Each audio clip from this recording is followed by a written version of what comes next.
one day in your courts, better is one day in your house. I'll serve my King, knowing that you're worth everything, Jesus. Everything lost is found in you. They're in your presence, all renewed. And at the end, all falls away compared to you.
A holy place for God to come and dwell.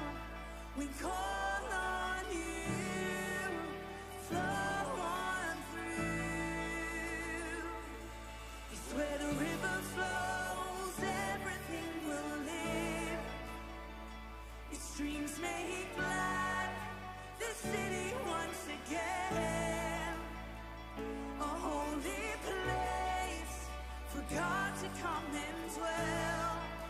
We call on you, flow on through. We've heard of your renown, Lord. We stand in awe of your words. Do it again in our day, God. Come and revive your church. We've heard of your renown, Lord. We stand in awe of your words. Do it again in our day, God. Come and revive your church. We've heard of your renown, Lord. We stand in awe of your words. Do it again in our day, God. Come and revive your church. We've heard of your renown, Lord. We stand in awe of your words. Do it again in our day, God. Come and revive your church. 'Cause where the river flows, everything will live. Its streams make glad this city once again. A holy place for God to come and dwell. We call on you, flow on through. We call on you, flow on through.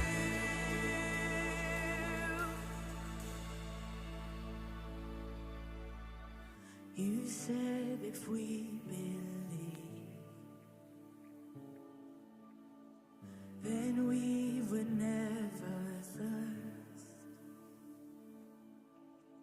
So Jesus, our living water, your kingdom come on earth. That's our prayer.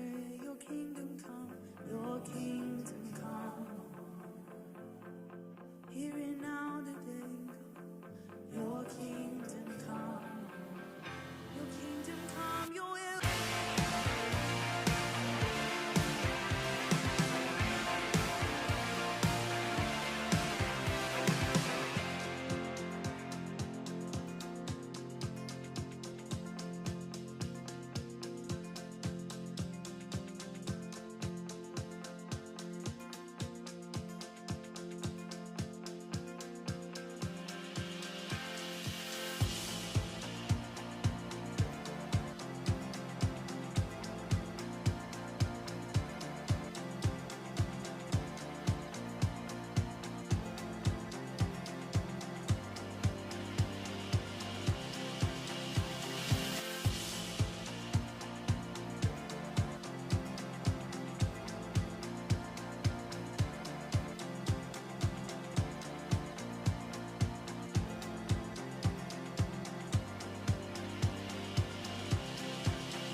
Good evening, everybody. Great to see you all here. Welcome, welcome, welcome. And welcome to everyone who's joining us online as well. Fantastic to have you. Hooray, it isn't absolutely pouring with rain. That's great. Last 2 weeks, it's been pouring with rain. So really enjoying being able to walk here without any rain. Welcome again to Equip for Life. If you're joining us for the first time, we do this every February, and we've had our 3 streams running, and we're going to start with a bit of worship, sing a couple of songs together, and it's just, as I said every week, it's a way of reminding ourselves that although we come to think about these different topics, really the whole point of it is that we can follow Jesus better, that we can know him better and follow him better. So we're going to start with that in just a moment, and then after that I'm going to explain all the streams and where you can go for them, and we'll go from there. Sound good? Great.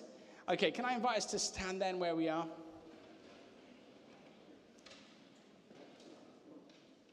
And I'm going to pray for us. Maybe you'll pray with me.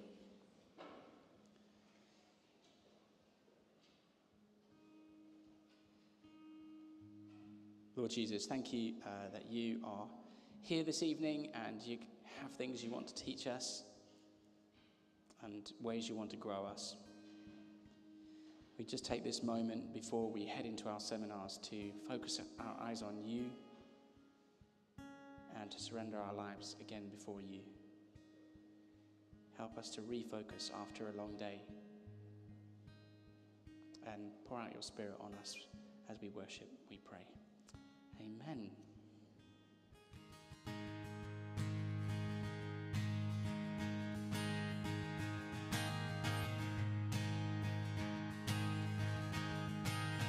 At your name,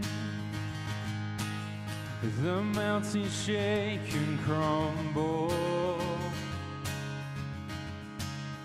At your name, the oceans roar and tumble. At your name, angels will bow, the earth will rejoice. Your people cry out.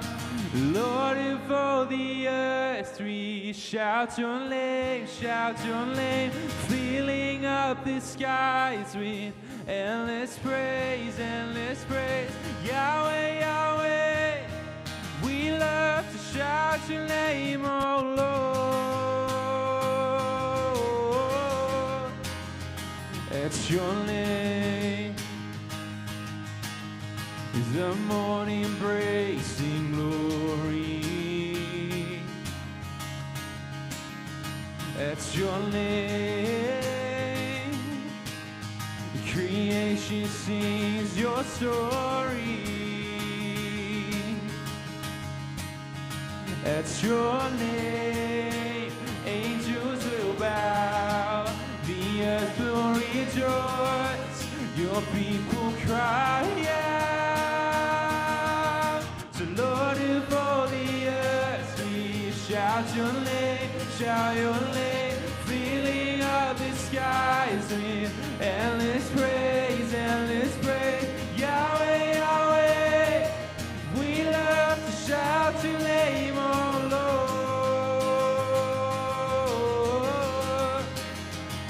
Oh Lord of all the earth, we shout your name, filling up the skies with endless praise, Yahweh, Yahweh.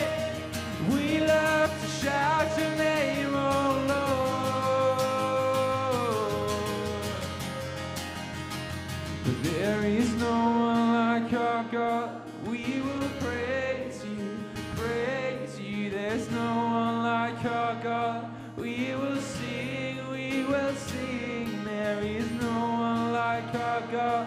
We will praise you. There's no one like our God. We will sing. There is no one like our God. We will praise you. There's no one like our God. We will sing. There is no one like our God. We will praise you. Jesus is our God. We will sing.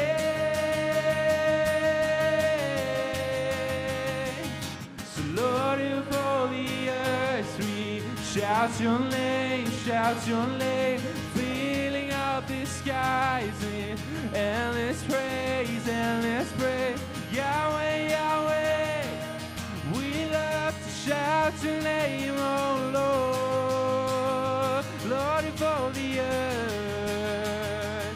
Oh Lord of all the earth, we shout your name, filling up the skies with endless praise, Yahweh, Yahweh.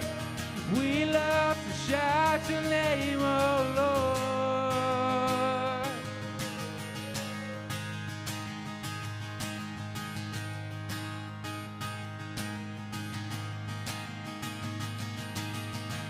It's the firstborn of all creation. The world was made for your delight. Taking on our human nature, becoming sin to give us life. You hold everything together, from beginning to the end, with a love no one can measure, stronger than the grip of death. I've been raised with Christ. The old is gone, the new has come to light. So I will lift my voice and sing your praise. Forever I will sing your praise. I fix my eyes upon the heavens. I set my mind on things above. You are the prize, you are my treasure. How sweet the name that rescues us. But you hold everything together. From beginning to the end. With a love no one can measure. Stronger than the grip of death. I've been raised with Christ. The old has gone, the new has come to life. So I will lift my voice and sing your praise. Forever I will sing your praise.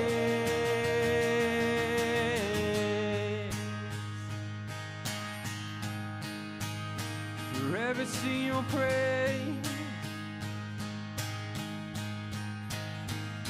'Cause we have found our freedom, we are free indeed. The empty grave is our victory, and our sin is cancelled. He has nailed it to the cross. The King of heaven is alive in us. We have found our freedom, we are free indeed. The empty grave is our victory, and our sin is cancelled. He has nailed it to the cross. The King of heaven is alive in us. So I've been raised with Christ. The old is gone, the new has come to light. So I will lift my voice and sing your praise. Forever I will sing your praise. I've been raised with Christ. The old is gone, the new has come to light. So I will lift my voice and sing your praise. Forever I will sing your praise. Forever I will sing your praise. Forever I will sing your praise.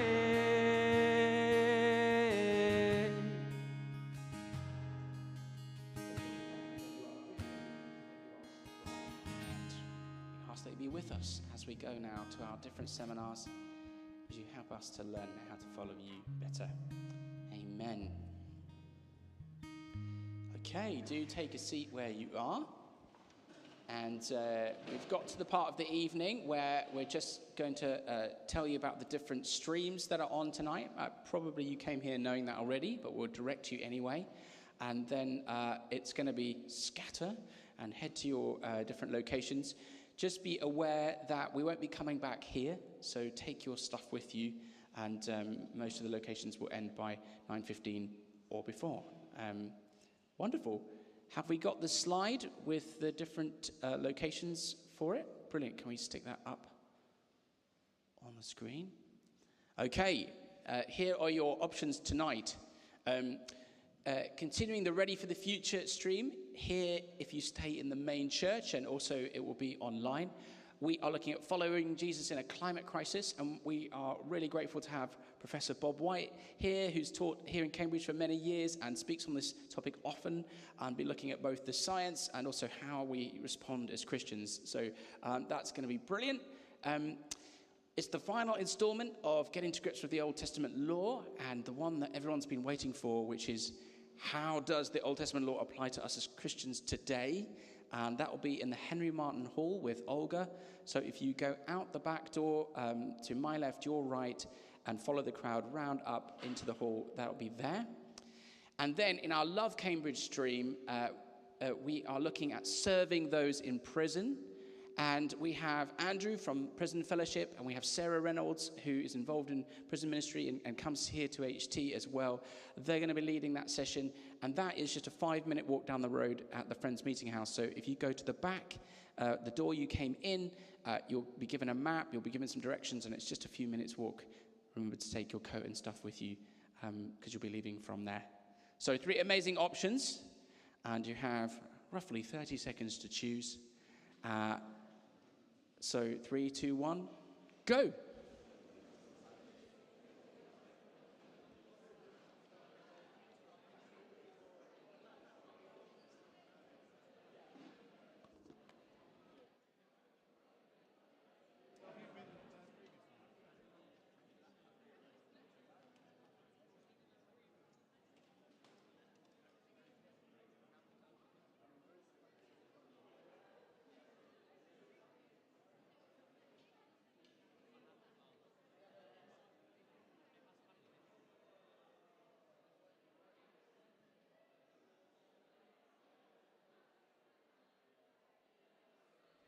If you're staying in here, why don't you come and join us in the center here?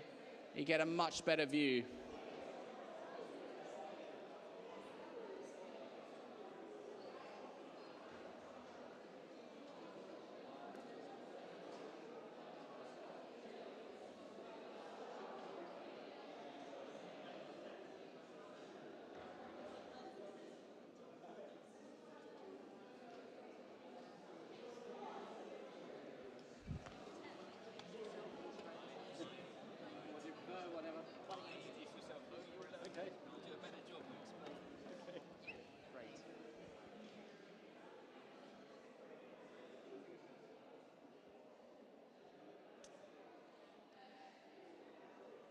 Okay, we're going to get going then.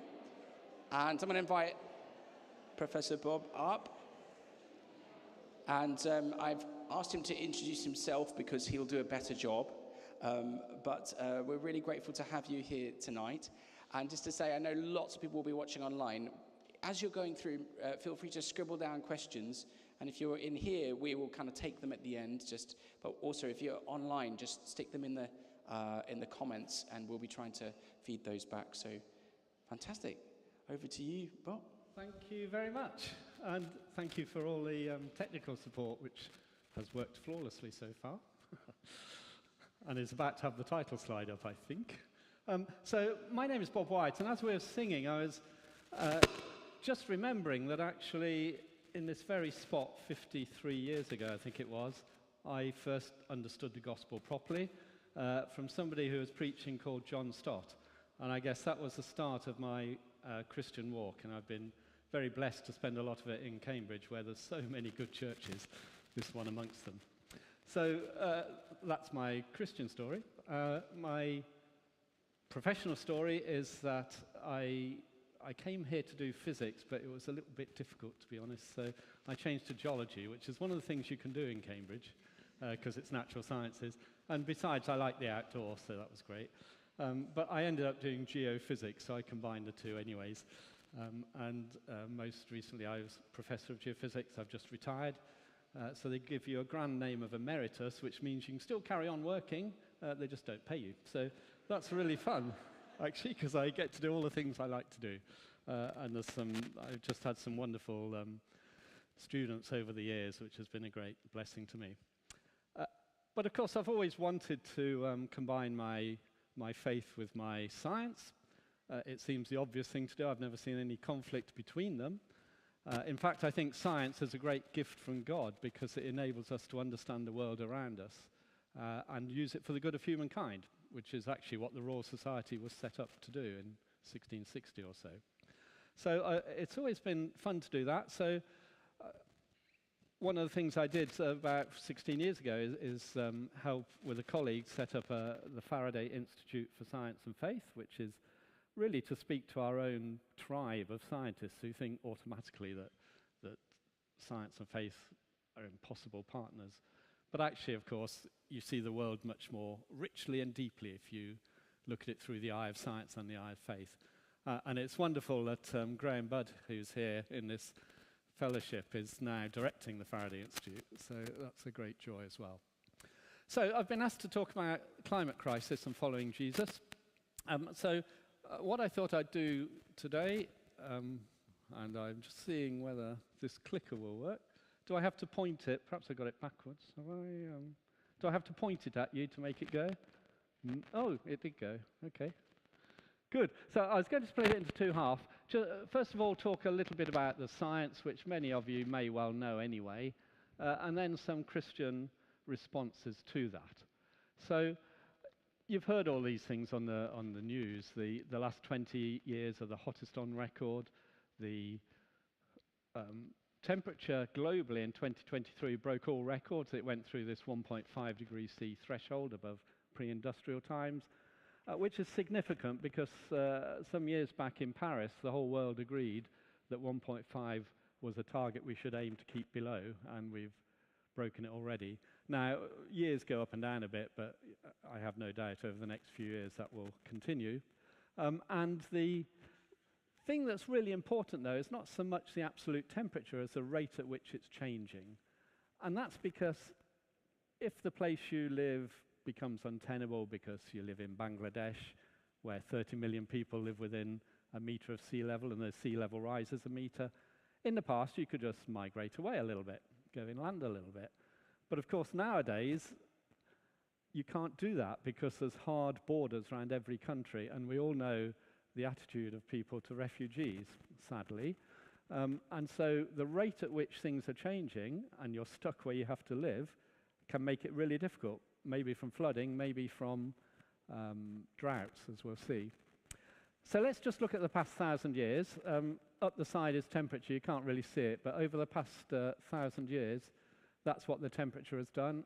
And I first drew this graph around the turn of the millennium when I wrote a book about Christianity and sustainability, and I put that red line on. You can see it going up. But if you put today's temperature on, it's gone way off the top of that graph. We're at the top of that red line today, and it's going to carry on going up for the near future. This is wonderful. Are you changing it for me? Oh, brilliant. So I just point this at you, and a man there presses a button. It's really high tech. So this now goes back 160,000 years, and that's one ice age. An ice age lasts, they come about every 100,000 years or so.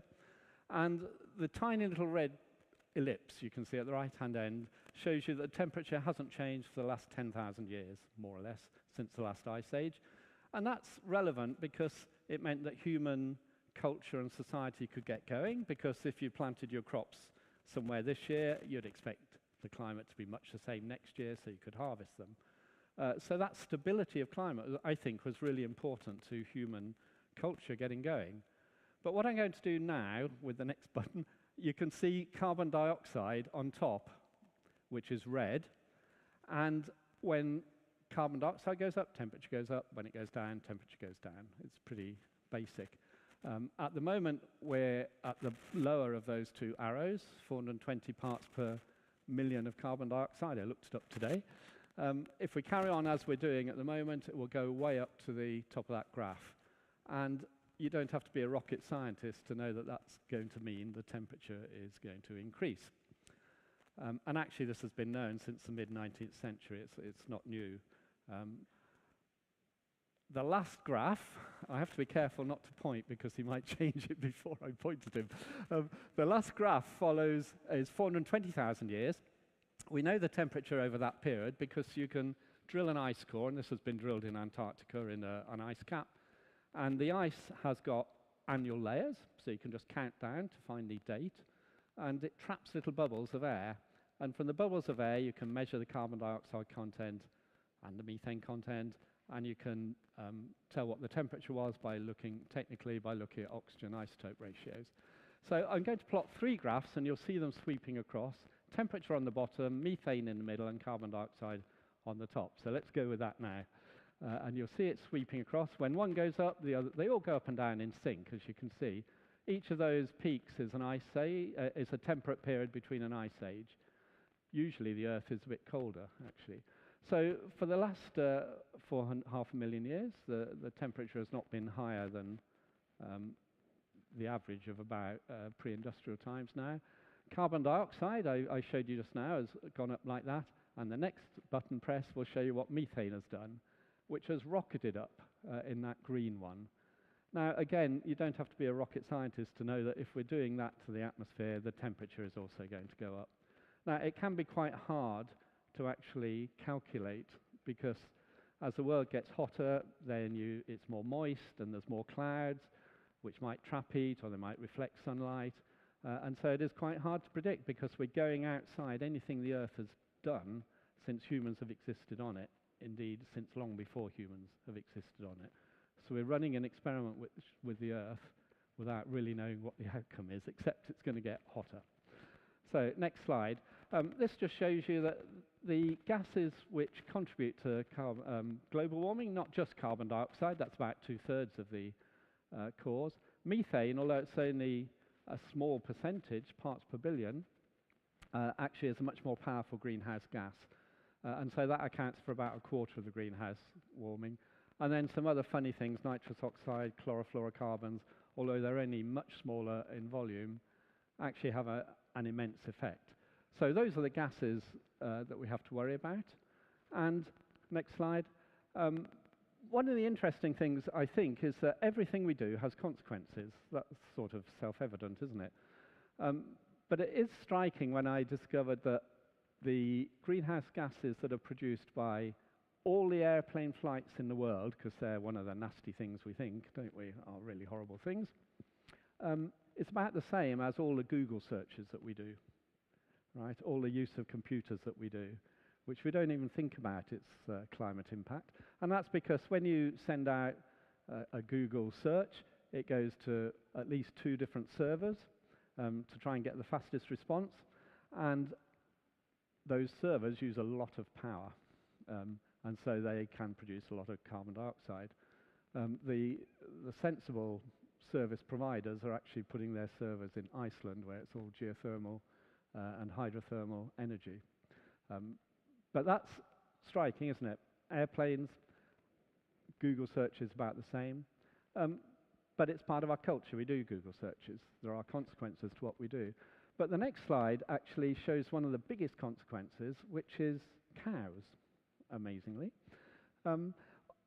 I gave this talk once, and it turned out that the chairman of the trust, which is called Send a Cow to Africa, was in the audience. And Send a Cow is a really good idea. You send a cow to some subsistence farmer in Africa. He gets milk, and it helps his income and so on. That's probably not the real problem. The real problem is people who eat them. There's 1.5 billion cows in the world, and they produce as much greenhouse gases as all the transportation in the world, all the buses and cars and trains and boats and airplanes put together. Right? So this is a really significant factor. And one of the problems is not to be too delicate, they produce methane from both ends of a cow, and methane is a much more powerful greenhouse gas. So eating cows, at least eating a lot of them, is not very good. Now, you might not be able to see the details of this, but the bottom line is GDP per person, so poor on the left, rich on the right, and the vertical one is the amount of meat we eat. At the top, it's about 1/3 of a kilogram per day per person. The next slide shows where the UK sits. So we're sitting pretty high. I mean, we're a high-income country, but we eat a lot of meat. And I think if we're, to be honest, if we want to be serious about following Jesus, and I'll talk a bit more about that in a minute, eating a lot of meat is not the best thing to do. Turns out it's not the best thing to do for your health either. I lived in New Zealand for a bit, where they have loads of meat, and the coronary disease there is huge, because they eat so much red meat. So below us, though you can't see it, is Japan, which has a high income but eats much less meat. The winner, if you like, the biggest one, is the United States at the top right. On average, every single person, man, woman, and child in the US eats 300 grams. That's getting on for 1 pound of meat per day, of red meat. So that's a big issue. We haven't become vegetarian completely, but we certainly eat a lot more vegetarian food than before. I mean, another thing, it's not my topic tonight, but another issue is that there's about 800 million people in the world who are starving. there's about 800 million people who are destroying their health because they're overweight. They're eating too much. And that's a very striking statistic, I always think. So next slide. Is this heating due to people, or is it just natural? When I started giving these talks 20 or 30 years ago, then people said, well, it's just natural variation. And, you know, maybe then it wasn't so obvious whether it was or not, although we knew the science of carbon dioxide, so it was pretty inevitable it was going to heat up. But to be honest, I think there really is no doubt. The top curve is the best models of what we see happening today. Well, not models, partly simulated, but from data as well. The bottom one is what we think just the natural influence would be of things like variation between La Nina and El Nino and volcanic eruptions. I work on volcanoes. They produce a huge amount of greenhouse gases and nasty things like sulfur dioxide, but generally they're just point sources and it's rained out very quickly. It's the ongoing regular input of greenhouse gases day after day after day after month after year that we're doing, which is a problem. Because the carbon dioxide we're putting into the atmosphere now will take 100 years to reabsorb into the oceans or into vegetation or into the soil. So I think there's no doubt, and hopefully in this audience you'd think the same, that people are the problem at the moment. And as I say, that it's the rate of change. Eventually the Earth will reabsorb this and it will get a new stability, but people can't react to changes quick enough because they're locked where they are. So next slide is a picture which I like to put up. It's about carbon dioxide in the top hemisphere. It's going through the year. You can see the date at the bottom left. And carbon monoxide in the southern hemisphere, and they will reverse after midsummer. And it's getting redder as you go through the year, which means the carbon dioxide concentration is getting higher. This is from a few years ago. Oh, we've just got up to today now. And as you go on through the year, it gets redder and redder. And if this was done today, the reds will be even brighter red because there's even higher concentrations. But the reason I put this up is that some people say, well, you know, does it really matter what I do in my backyard? One of my pet hates, I have to say, and I'm sorry if any of you have got these, is patio heaters that burn gas, right? So you put a patio heater in the outdoors and you're heating up the atmosphere and filling it up with carbon dioxide.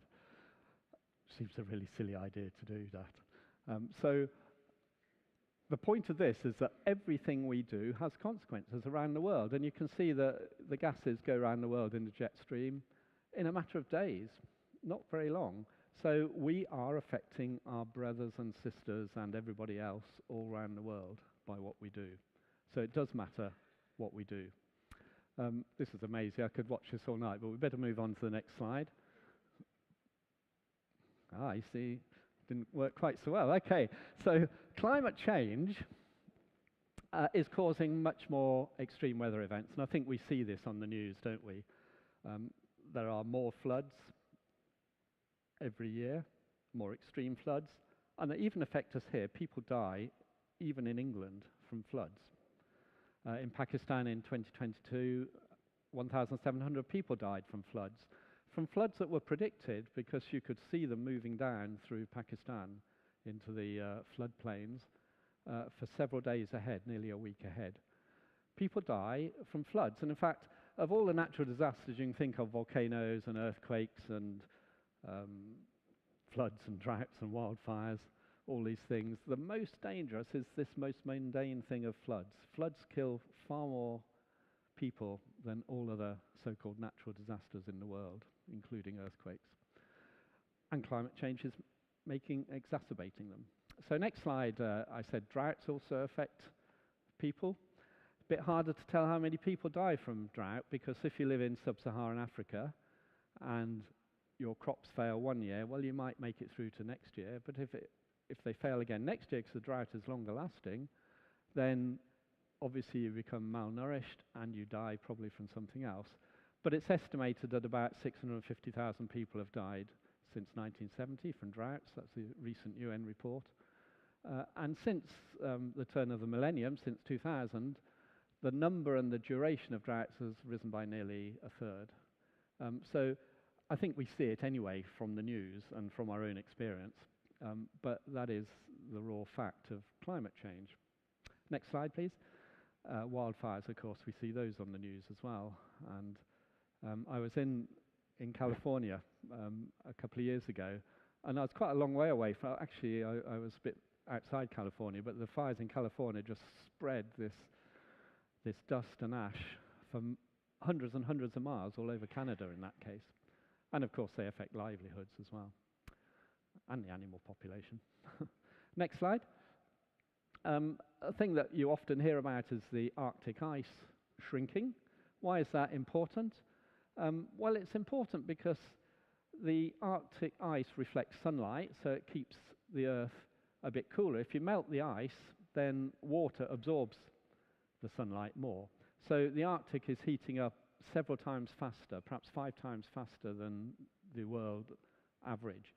So there's been about a 5-degree rise in the Arctic temperature because ice is melting. And it's a one-way process. That's not going to reform again. So as you can see, since when does this go back to? 1980, an area of 14 times the whole of the UK has melted in the September Arctic ice loss. And then when the ice does reform, of course, it's very thin, and so it melts more easily the next year. Next slide then, please. Ban Ki-moon said this some years ago, but it's still true today. And this was not in a Christian context, just in a general context, that climate change affects us all, but unfortunately not evenly and not equally. Those most likely to suffer are first and foremost, from the effects of climate change, first and foremost, they're the poor people.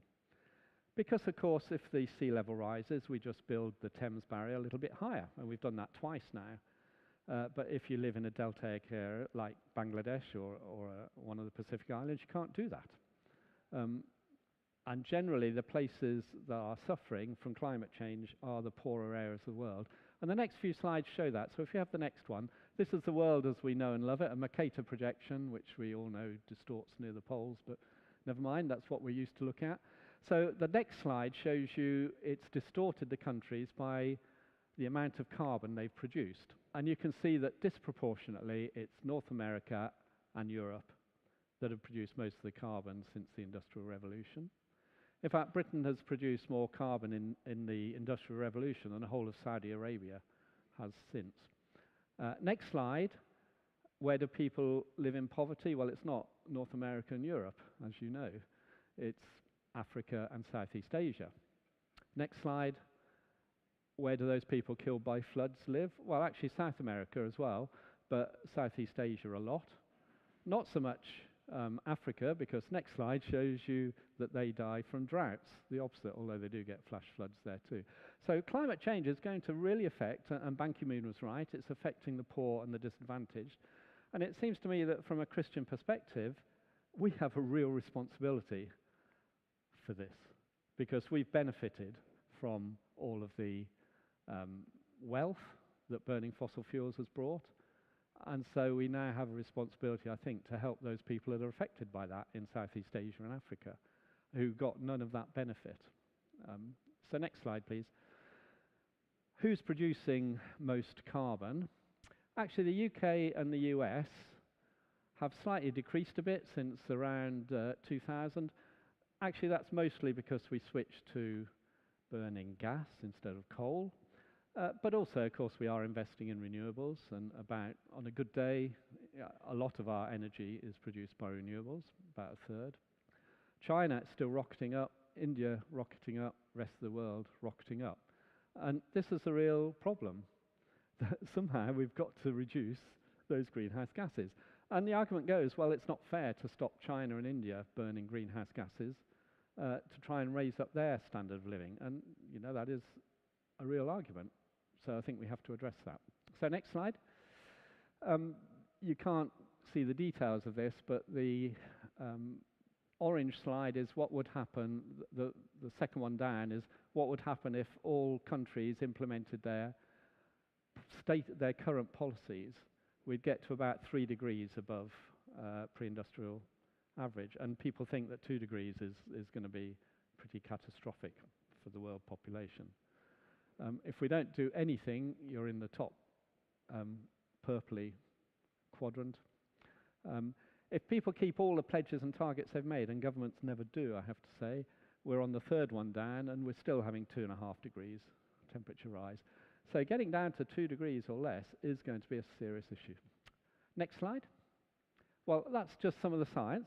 I want to talk about Christian response now. So some very obvious things, but let's just have next slide, please. And I just want to say something very obvious, really, which is that God created the universe. You see it as the very first statement of the first chapter of the Bible, Genesis 1:1. In the beginning, God created the heavens and the earth. But then, interestingly, one of the first books of the New Testament, one of the first verses there in John 1:3, it says, through Jesus, all things were made. And when I started teaching, people should say, well, you should tell them what you're going to tell them, then tell them what you've told and then tell them what you've told them, to try and get the point in. And actually, the Bible does that. Through Jesus, all things were made. And then it says it the other way around. In fact, without him, nothing was made that has been made. So it's really trying to make this point, isn't it? And if we're serious about the title of this seminar, Following Jesus in a Time of Climate Crisis, well, Jesus created the world. And so he really cares about what we do with it and how we behave in it and how we use it. And I think that's very striking. So God created the universe. It's pretty obvious. Next slide, please. The creation is good. And again, the very first chapter of the first book of the Bible just makes that clear, doesn't it? 6 times over, God makes something, whatever else you think this chapter is saying, it's saying that the things God made were good. He made it the way he meant it to be. Sometimes we say it's fit for purpose. It's not an easy world to live in necessarily. It has its hazards, but he made it the way he meant it to be and the way we were meant to live in it. And then when he'd made humans, he said that was very good. So his creation is good, and we're called to live in it, as the next slide says, because it was, in fact, the very first commandment he gave us, wasn't it, in Genesis 1:28, to look after the world. Sometimes people say to steward it, but actually it's a bit stronger even than that. It's to have dominion over it, which means, keep it in shape, keep it in good order, to have dominion over it. Your garden will grow weeds if you don't have dominion over it. It won't produce fruitful crops and beautiful flowers. So the arc of the Bible story really is that God created a world which he said was very good. And next slide. You might say decreation is that it's been spoilt by human selfishness. So this is humans saying, I don't want to go your way, God, I want to go my way. Not your will be done, but mine be done. That is the basic problem of the human race at the moment. That is what sin is.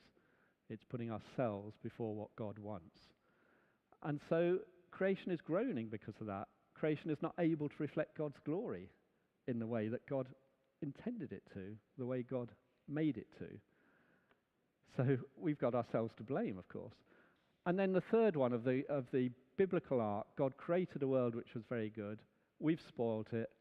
Jesus came into the world, and by his death and resurrection, he's put things back to how they ought to be. But not exactly yet. I mean, he said the kingdom of heaven is here now, and we do see it in part. We might see a beautiful sunset or hear a beautiful piece of music or whatever. I think you see a beautiful volcanic eruption, and that's telling us something about the new creation, I think. But the new creation is when Jesus will return, and all things will be made new. Not all new things. He's going to renew everything that's here and make it the way he intends it to be. So that's the arc of the Bible story. Creation, decreation by human sinfulness, rescue by Jesus through his death and resurrection on the cross, and then new creation, which is what we've got to look forward to. And that's why we should be working in this world for the good of creation, because that's what Jesus wants us to do. So here's like a good sermon, there's 4 points beginning with C. God cares about this world, so we should. Next slide, just one verse to point that out. Very striking, this verse from Job, isn't it? God waters a land where no man lives, it says. A desert with no one in it, to satisfy a desolate wasteland and make it sprout with grass. We sometimes think this world is just made for us, but actually God wants it to flourish, even where there's no humans. I mean, humans are special, they're the only animal made in God's image, but also God really wants to make his whole creation flourish. Next slide. So God cares about this world, so we should. God commanded us, as I said just now. Let's have the next slide to read that verse again. God blessed Adam and Eve after he created humankind and said to them, "Be fruitful and increase in number, fill the earth and subdue it, rule over the fish of the sea and the birds of the air, and over every living creature that moves on the ground." That is quite a firm commandment, and it's very striking that it's the very first commandment God ever gave. We should care for this world, as it were, on his behalf. Sometimes people say as vicegerents.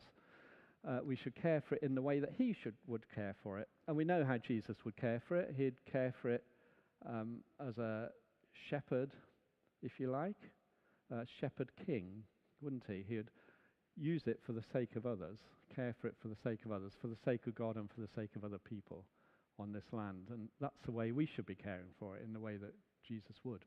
Okay, next slide, the third point. We should care for the world for the sake of our neighbour. As I said just now, our wealth is built on oil. We've benefited from that. And people that are suffering the consequences of those greenhouse gases now are our neighbours, maybe out of sight and out of mind on the other side of the world, but we're called to care for them, aren't we?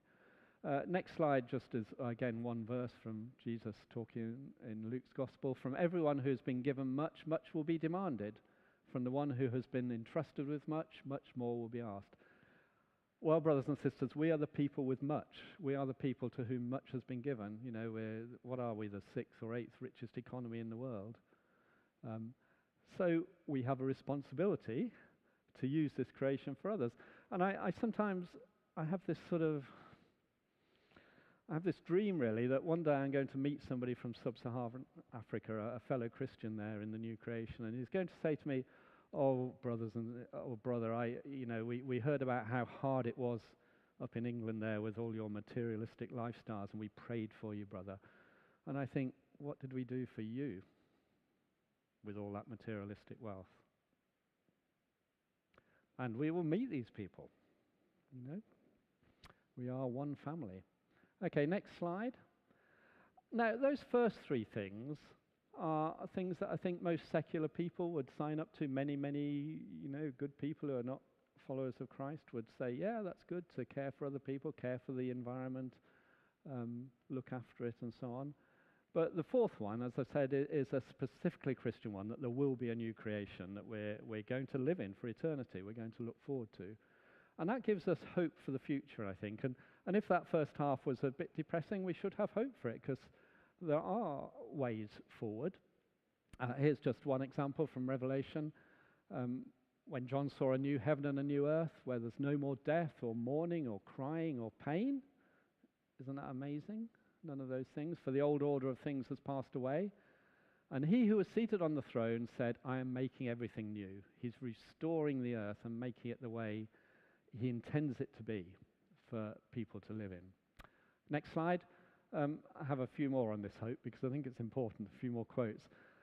Again, another quote from Revelation. "The nations will walk by its light, and the kings of the earth will bring their splendor into it." Now, you remember that new creation will be lit by the light of Christ. "On no day will its gates ever be shut, for there'll be no night there." Night is where nasty, horrible things happen. "The glory and honor of the nations will be brought into it." And it's really for that last little sentence that I put this up, because things we do in this world will continue on into that world in some sense. All the greatest things that we do. As I say, I think there'll be great music there, great artworks, maybe great science, who knows. I'm sure there'll be great volcanic eruptions, which are wonderful to watch, and they won't hurt anybody. But what we do now matters for the future as well. The glory and honor of the nations will be brought into it. Next slide. Karl Barth, who is a well-known theologian, wrote this. He said, "Without hope there's no freedom, but only imprisonment. No grace, but only condemnation and corruption. No divine guidance, but only fate. No God, but only a mirror of unredeemed humanity." So we of all people should be proclaiming the hope we have to the world around us. And that applies as much to the climate crisis as it does to salvation. what we often think of as spiritual salvation, if you like. It's all of one, because we're embodied people. Next slide. And this is a much more pithy quote of the same thing by Francis Collins, who is head of the biggest scientific organization in the world, the National Institute of Health in the USA, until recently, a lovely Christian man, evangelical Christian. The only thing that spreads faster than a virus, he said this in the middle of the coronavirus pandemic, is hope, he said. And I'm sure that's true. Next slide. And Martin Luther is supposed to have said, if I knew Jesus would return tomorrow, I'd plant a tree today. He was thinking of that long-term future of the new creation. But the next slide is one from C.S. Lewis, who's always great for quotes, isn't he? The Christians who did most for the present world, he said, were precisely those who thought most of the next. That's not secular wisdom, is it? Aim at heaven and you get earth thrown in, said C.S. Lewis. Aim at earth and you get neither. I think that's a great quote. We should be thinking about the new creation. I don't know about this church, but often we don't preach on it very much. You know, we get stuck in the here and now. But actually, the whole point of the gospel, isn't it, is that there is a new creation coming. We are saved for that. That is what we're saved for, as well as for working in this world. Okay, next slide. So there's those 4 C's. God cares about this world, so we should. God commanded us to care for it, so that's pretty straightforward. We ought to do it because of that. If we want to seriously care for our neighbour, even if they're our neighbour on the other side of the world, or maybe the next generation that's not born yet, we need to care for this world in which we live. And most of all, because there is a new creation coming, and we should be professing and proclaiming that hope for the future that we have. That is the core of the gospel, I think, that we're saved for that. Next slide, then. I was a bit reluctant to do this last section, but I thought we ought to do something practical. You'll have loads of ideas about what you can do about it. Here's a great big list of do's and don'ts, which you can't read. Don't drive so much, don't drive a big car, don't drive fuel, eat less meat, get on your bike, go for a walk, switch off electrical appliances, turn the light out, defrost the freezer, insulate your hot water tanks, double glazing, don't buy out-of-season fruits, etc. I think actually we probably all know those things, don't we? And they are all good things to do, and we should be doing those things personally. Next slide. So I'm just going to talk about sort of 3 domains.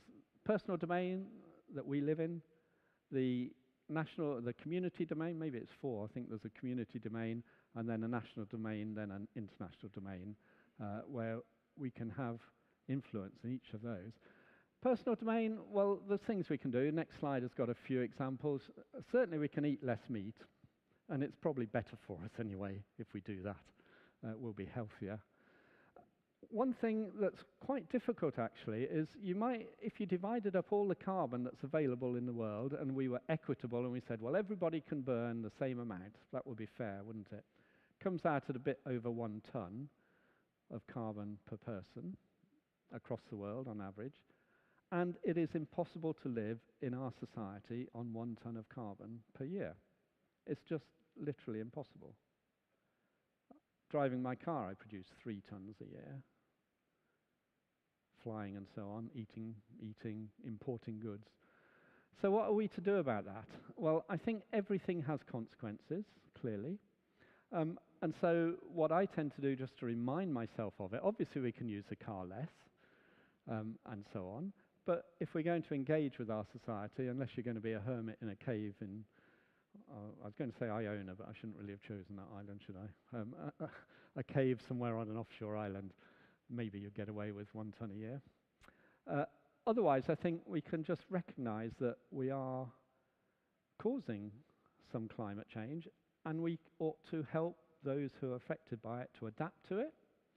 We ought to help mitigate it so in future we produce less. And so lots of ways you can do that, of course. You can buy electric cars and that sort of thing. You can eat less meat, as I said. One thing I do to remind myself is I work out every year how much carbon I produce from my car, and I pay it to an organisation. I offset it. I use one called Climate Stewards, which is run by a Rocha, which is a Christian organisation, mostly uses the money in Africa to help people grow crops that are more drought resistant and that sort of thing. to adapt to the changes that are happening there. But there's other ways of doing it too.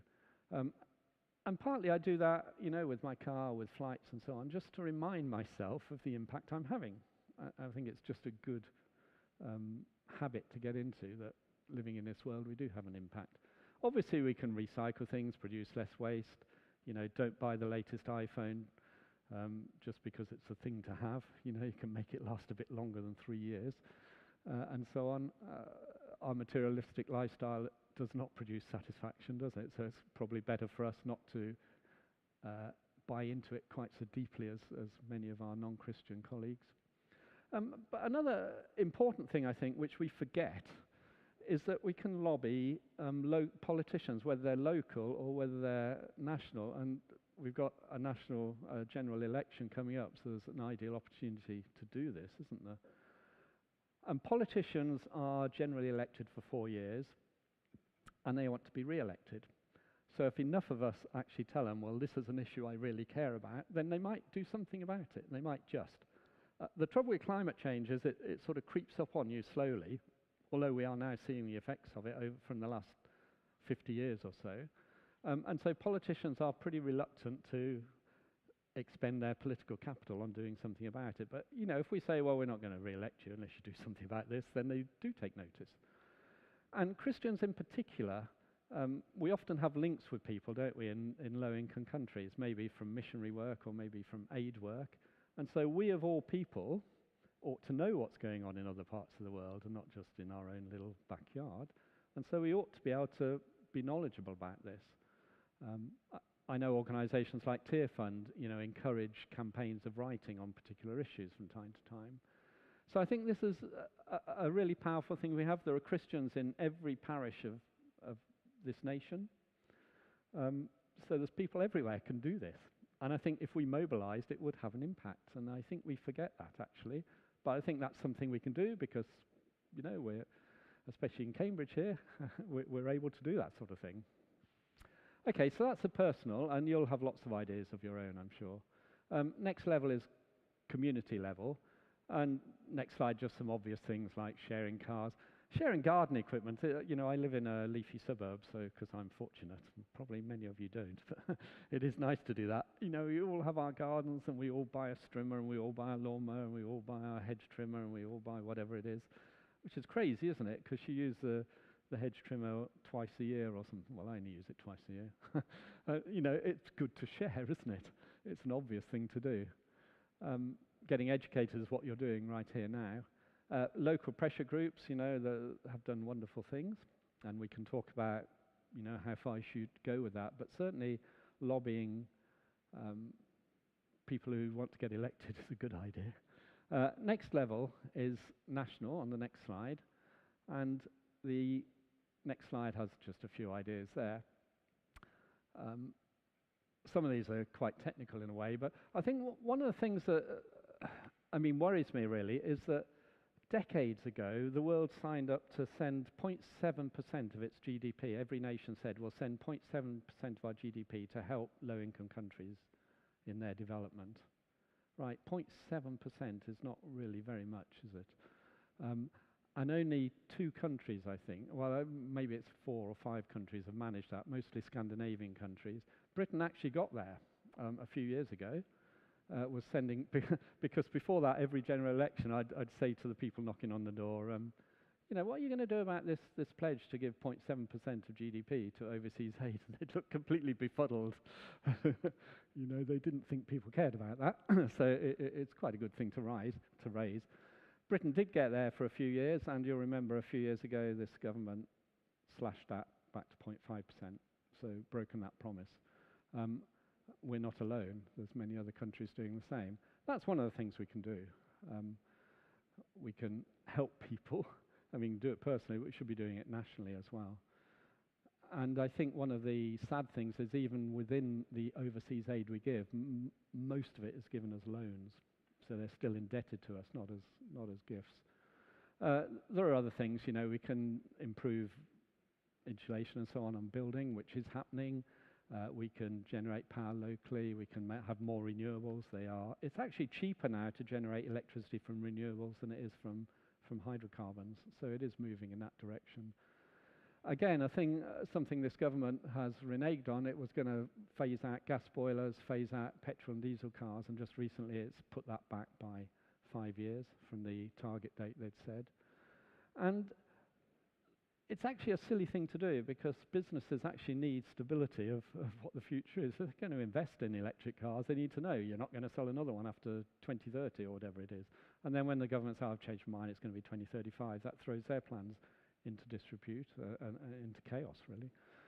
An economist called Lord Stern some years ago now said, look, it's worth investing 1% of our GDP now in green energy solutions because you will reap benefits galore in the future. It's a good investment, which by and large we haven't done. So the last one, international, and the next slide has just got a few ideas. This business of paying people who have suffered. I've talked about overseas aid just now, but actually the last conference of parties, which is where the nations all get together and they agree what they're going to do about things, actually did set up a loss and damage fund. It actually recognized that we have caused damage to other countries by our greenhouse gases, said, well, rich countries will put some money in and they can draw out from it. That was agreed in the last two, actually, but I think the amount of money in it is trivial. It's been estimated that you actually need about £227 billion. That was in 2022 to actually make up for the damage we've caused.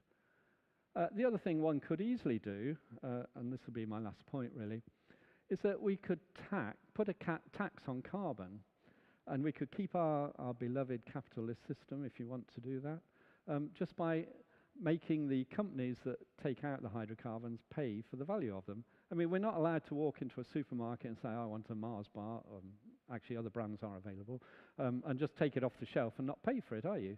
But all companies are allowed to do just that. They can extract oil and they don't pay for it. So if they paid a carbon tax on the damage that that's going to do, that could pass all the way down the chain, just like VAT does, and the consumer at the end would pay it. Yeah, it's a brilliant idea. I don't know why they don't do that, really. Next slide, then. That's the last thing I wanted to say, really. This is a slide I like to use at the end because it's the last flight of the space shuttle, and that's Earth in the background. And that little thin blue line is where all of our human striving and living and dying happens. Whole of, not just human life, but the whole of life happens in that thin blue streak there. And it really matters. Okay, I'll stop there. Thanks.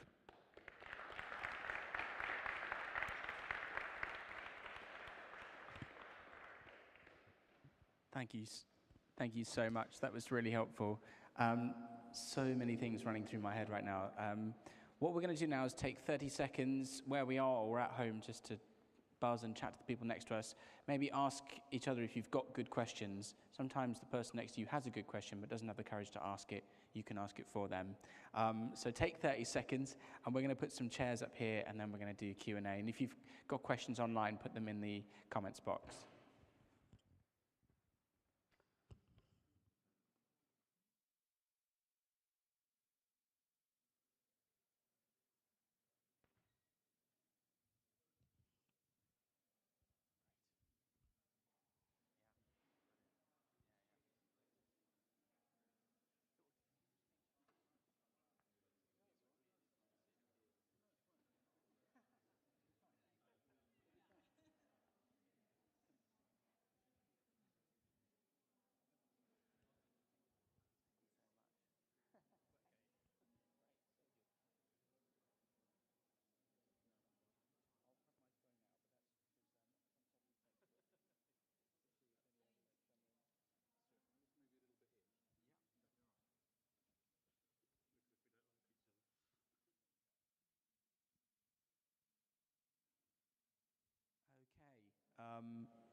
Wonderful. Well, we don't have to run all the way up to 1:15 if we run out of questions, but we do have a good chunk of time, and there's just so many different aspects we could ask about, all the way from the science to some of the theological stuff, all the way to some of the really practical things. So let's let's make use of Professor Bob, and we'll try and do a mixture of online and in person as well. So who is brave enough to kick us off with a question? And John is going to run round with the mic. Go for it. So at the moment, the wealth even within the country is heavily unbalanced. So some people are struggling even to put bread on the table and heat homes. How do we get to a point where everybody can do something about this and contribute to this, and where it's not just rich people, us included potentially, saying we've got to do these things to everybody, and them saying we can't, we haven't got any money? Yeah, it's a really good point. You could all hear that, couldn't you? Yeah, there is great disparity of wealth within our own nation, and that's one of the, I think that's a terrible thing, isn't it? That actually the disparity has increased over recent decades. It hasn't decreased. That's a social problem, and it's something that many Christians are engaged with very deeply, aren't they? In food banks and homeless shelters and all that sort of thing. Many people do that, and that's obviously something practical we can do. The bigger level is political, and I guess people are selfish and they don't want to share what they've got. And Christianity is more or less the only answer to that, I think, actually. In practical terms, what can people do? I think one of the things that's come up often is that poorer people tend to eat less well because they're eating junk food because it's more available. It's not necessarily cheaper, actually. It's just more available. So, you know, I think if education through food banks can help, then that's something, isn't it? And education in schools, particularly, that sort of thing. But you know, I'm no expert in that. I'm sure many people here are engaged with that issue, even quite deeply, actually. So they might have other ideas. But thank you. It is a real issue. Yeah. Great. We've got one in the middle. Go to Daniel on this side.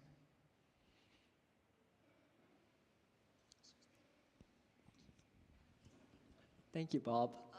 My question is more on how do we, perhaps as Christians or just humans, how do we get motivated about dealing with an issue at such a large scale? I feel like oftentimes we get told how much we need to do and how far we are from our targets, and sometimes it does look bleak. And it seems that our impacts are, as you said, important, but still very much on a small scale. So how, like perhaps for you personally, was there a moment where you felt like this was an issue that is important and worthwhile pursuing? And I don't know if you have any encouragements for us. Yeah, thank you. Well, my wife's an encouragement, because whenever I put something in the wrong recycling bin, she always says to me, "You wrote the book." And she reminds me of that. So wives, spouses are great, actually, for keeping you on the straight and narrow. What other encouragements? I mean, our motivation must be a Christian one, I think. If you do anything from a Christian motivation, you have perhaps a motivation which is deeper than just what am I going to get out of this.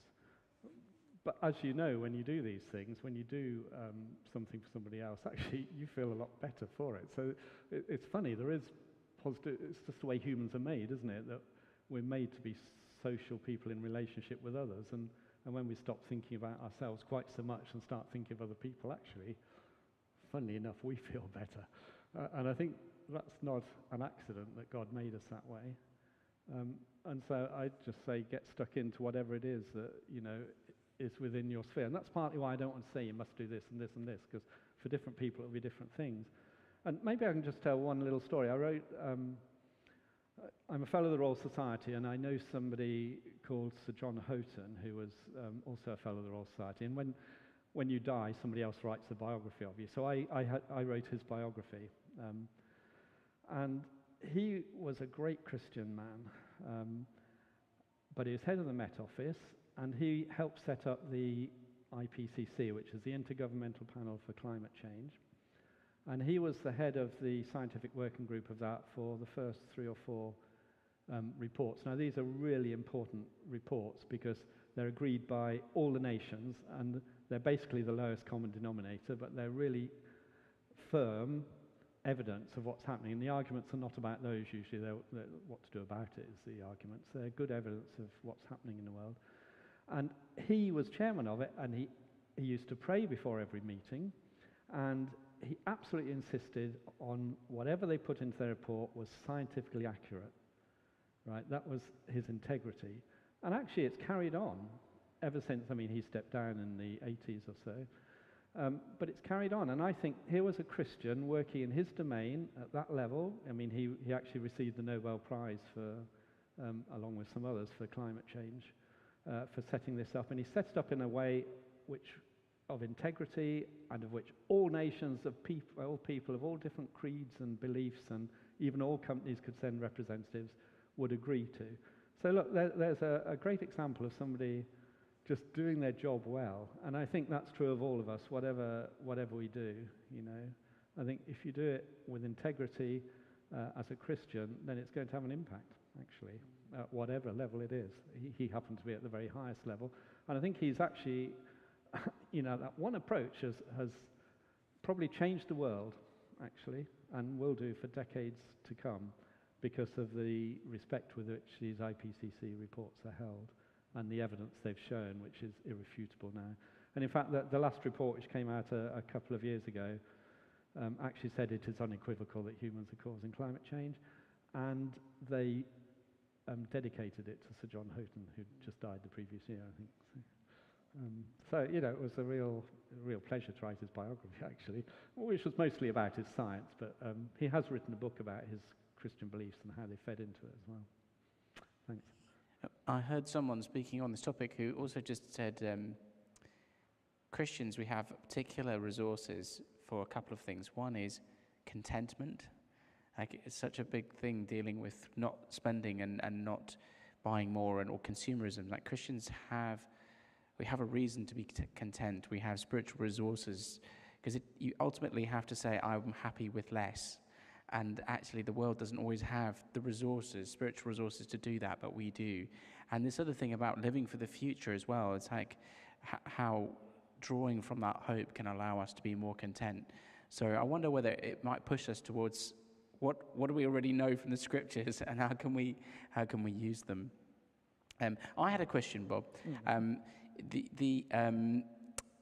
It was really helpful. You put up early on. You put up a kind of Google searches equal flying, and that was challenging because I don't fly very often, but I do Google quite a lot. And then you also said, you know, a beef is way higher than both.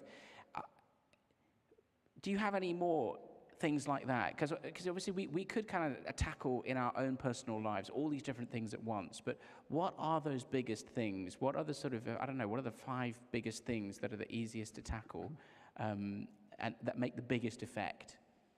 Well, waste is one. I mean, there's these statistics. As I said, there's 800 million people malnourished in the world, but there's enough food in the world for everybody. It's just inequitably distributed. And in Britain, we waste about a third of the food we buy. We throw it away. So that's something personally we can work hard at, isn't it? So we can eat the stuff which is getting old and not the thing we just fancy today, because we fancied strawberries instead. So I think that must be up quite high there, because producing food is obviously carbon intensive, and it's just a waste of resources in this world. And I think actually there are some small government steps that way. I noticed some things they've stopped putting best before on, because people start throwing them away. I think with dairy products, and you can sniff the milk and see if it's gone off. I think milk does still have best before, but I noticed some things don't have a best before date on, and I think that's very conscious move by the government bodies. But we can do it personally, obviously, very easily. So waste must be up there, and driving less. Actually it's more healthy to cycle or walk. If you're driving only a mile or something, that's just crazy. So that sort of thing, offsetting some things you have to do. I mean, I had to fly for my job, but I offset it. Or actually, now the university will offset it for you as well. So you put it in your grants that you're going to offset it. And actually, I think that's a really good thing to do, because it's making clear to the people at the top this really matters, and they say, okay, yeah, we'll pay for this. I haven't got 5 there, have I? 3. Have you got any other ideas? No, that's The other really 2? helpful. Well, you did say one of them already, you know, not being careful with consumerism and buying things.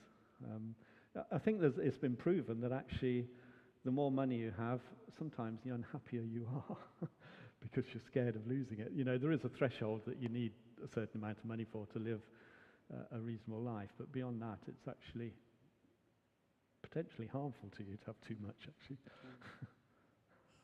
Wonderful. I think we've got a question at the back there, and then we've got one from online. I'll try and garner my thoughts.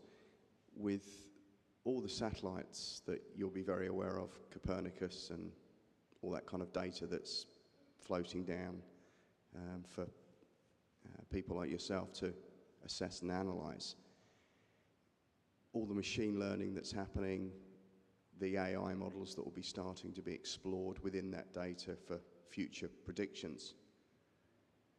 Taking a step into the theology world, do you see any paragraphs, any spotlight statements within your readings of the Bible that specifically link to some of your scientific knowledge that you're gathering? Well, the Bible is not a scientific textbook, but yes, I see lots of things. I wrote a book on disasters and a Christian response to them, and the Bible is full of disasters, actually. Because in the Middle East, you get a lot of earthquakes, you get a lot of, you got droughts and floods and things, and they're talked about in the Bible. In fact, I think the book of Amos, he says, right in one of the first verses, he said, I was a shepherd in Tekoa in the year of the earthquake that happened. And there was a big earthquake, I think, in 754 BC, which flattened Jerusalem. And this was a marker that everybody knew about, actually, because it was felt over a very wide area. And he actually uses it. And there's lots of other examples where earthquakes come into it. There's a lovely story of Saul and, not Saul, of David and his armor bearer, who were a small group of them trying to attack a load of I think it was the Philistines, and there was an earthquake which scared them and they all ran away, and so, you know, all glory to the earthquake, they said. You know, God caused this. So I think the Bible sees the world as being under God's sovereignty. So although in one sense we can explain things naturalistically with science, that actually I still believe in God's sovereignty over things as well.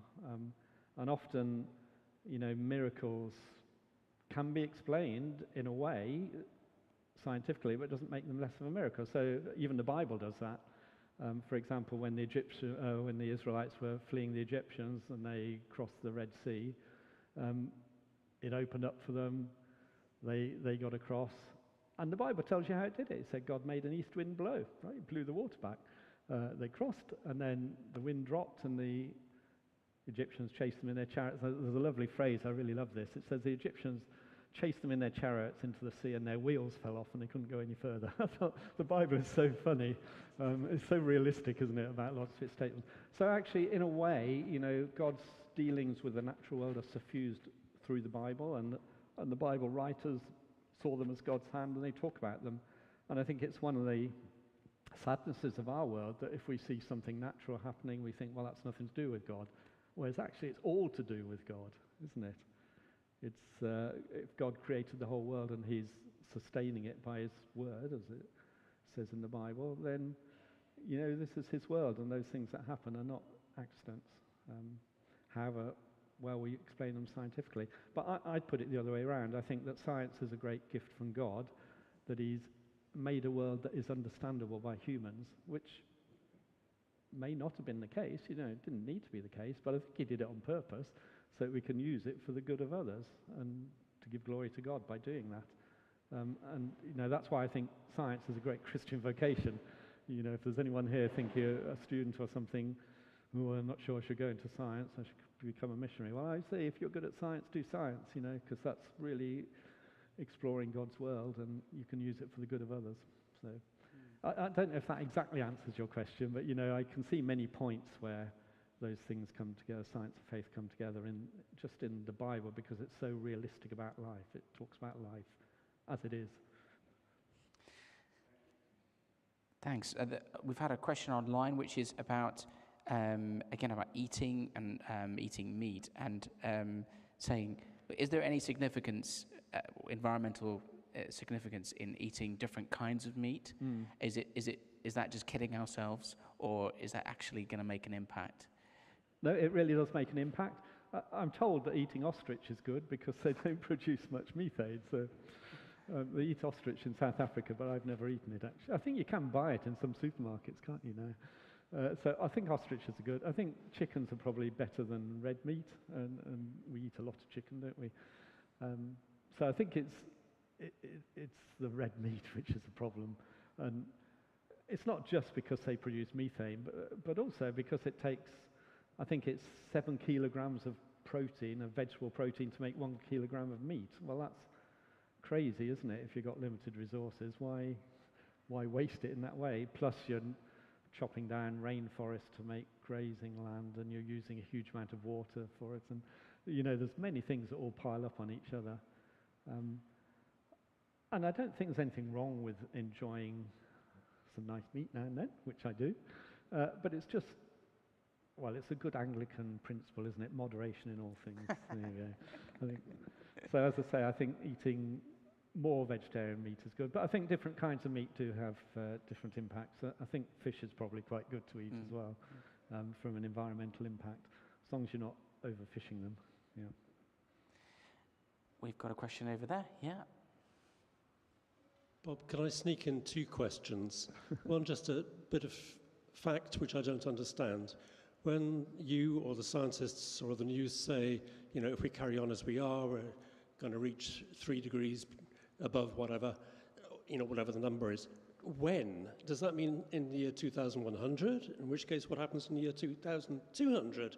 When is this 3 degrees or 4 degrees about? Second thing, if I may, as people increasingly do accept that climate change is to do with human causes, I think there's a growing sense in society of angst. We're doomed. And I've also heard from some Christians, not here at HT, I add, that yes, this world is doomed, it's passing away. Stop fretting about it. Let's look forward to heaven. What are the answers to those sorts of, what do we say to those people? Right. So the first thing's easy. Most people use 2100 as a deadline, and if we carry on as we are, it'll be 3 or 4 degrees by then, which rich nations can cope with, but poor nations can't, as for reasons I said. So that's usually the sort of timescale we're talking about. Carbon dioxide and methane are absorbed back into the earth in various, both the soil, growing things, trees and so on, and into the oceans. The oceans are getting more carbon dioxide, but it also makes them more acidic, and then that has other consequences of killing off things. And we might stop what's called the Gulf Stream, which is actually what gives us a mild climate in Britain at this latitude, and that would be fairly catastrophic. There are things people call tipping points, where once you've gone across them, you can't go back, and that would be one of them. Yeah, but it is hard to predict the future, as I say, because we've gone outside the realm the Earth has been in for hundreds of thousands of years, so we just don't know. We have no data to look at for that. So we just have to use the best models we can. The other aspect, should we, this world's going to be burnt up. This is a classic 2 Peter 3. The Earth is going to be burnt up, so let's not bother about it. I think mostly put forward by people who rather enjoy their SUVs and their lifestyles and don't want to really have to think about it. It's actually a misreading of 2 Peter 3, because actually what it means, what 2 Peter 3 is saying, is that the world will be laid bare as if by fire. It'll be cleansed by fire. And it's talking about how the world is going to be cleansed of sin. And of course, the bit they don't quote is immediately before that, there's a couple of verses saying, just like the flood in Noah's time, which wiped the earth clear of sin, and there was a fresh start. And that's the imagery that Peter is drawing. Fire refines and cleanses things. So it doesn't destroy it, but it cleanses it, and it removes sin from the world, which of course is what will happen when Christ returns. Well, in the new creation there will be no more sin. which is the whole point of it, really. So my answer to them would be that actually, you're slightly misreading Scripture, because all of Scripture is pointing to that new creation, where it specifically says Christ will come down to live with us, right? Christ is coming to this world. So I don't know what it will be like, because the only person that's ever come back, well, Christ himself had a slightly different body, didn't he? He could walk through walls. He could appear 100 miles away the next moment and things like that. So it's probably not going to be the same physics as this world, but it will be a place where we're at home, we feel comfortable. There'll be many mansions, and you live in a house which suits you. So my answer would be, read Scripture in its whole. This is going to be a great place. It's going to be the way God meant it to be, and we'll have the sort of relationships God meant us to have, living under His light. So the idea that it's just going to be burned up and doesn't really matter, I think is not scriptural at all, actually, and specifically not with 2 Peter 3. But there's other places the Bible talks about it as well. Can we end with this question, which is that this whole series we've been thinking, okay, how can we prepare? So, in 5 years' time, 10 years' time, how can we as a church and Christians be in a better place, both following Jesus, but also, I guess, being a witness as well? Maybe this is going to become more and more obvious that climate change is happening. What kind of things could you say to us, like as a church, but also as individuals? Like, great, thinking for 10 years, how can we follow Jesus better? How can we be a better witness over the next 10 years in this area?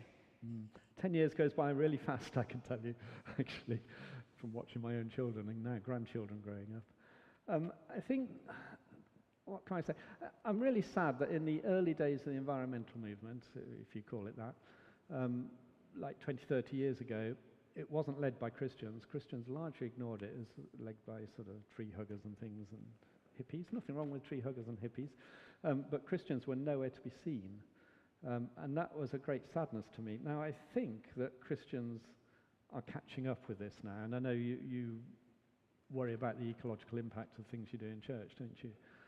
And many churches do, and I think that's great. So at least we're catching up on that side, thankfully. I think part of it may be the real witness that you talked about a bit, that, we're prepared to give up something for the sake of the other. And, if that's jetting off for holidays at exotic places when you don't really need to 3 times a year, maybe that's the sort of thing, and we will be a witness by doing that, I think, because your colleagues and friends will notice, won't they? And if you drive a smaller car when everybody else wants a very big one, well, maybe they'll notice. Why do you do that?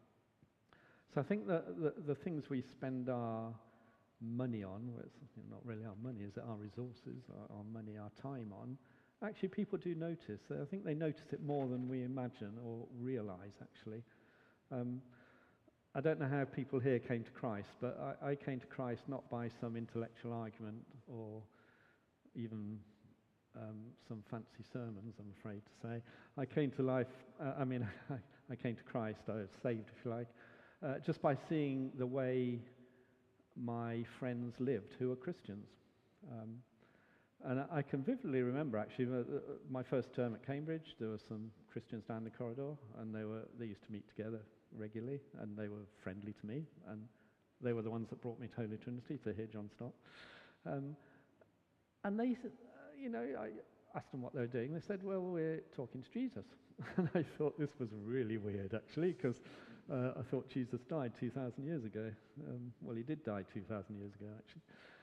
But, I just got to see what lovely people they were, how they loved me, how they loved each other.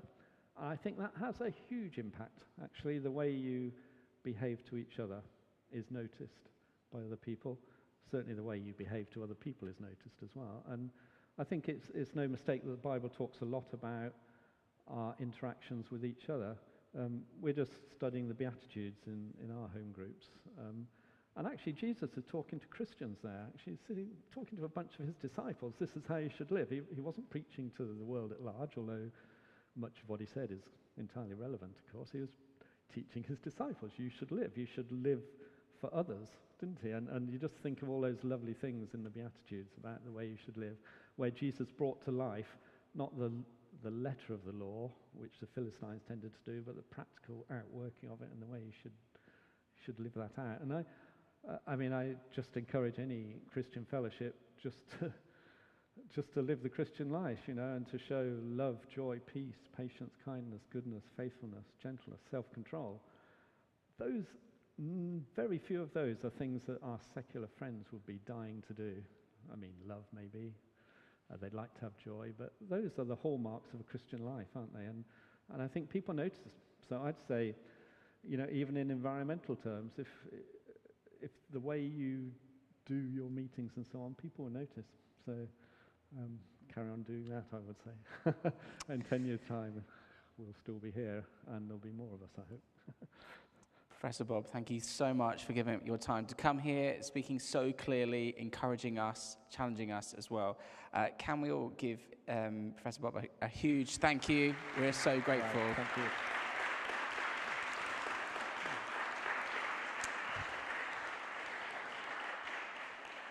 Wonderful. Well, we'll be sticking around for the next few minutes, but do feel free to run off.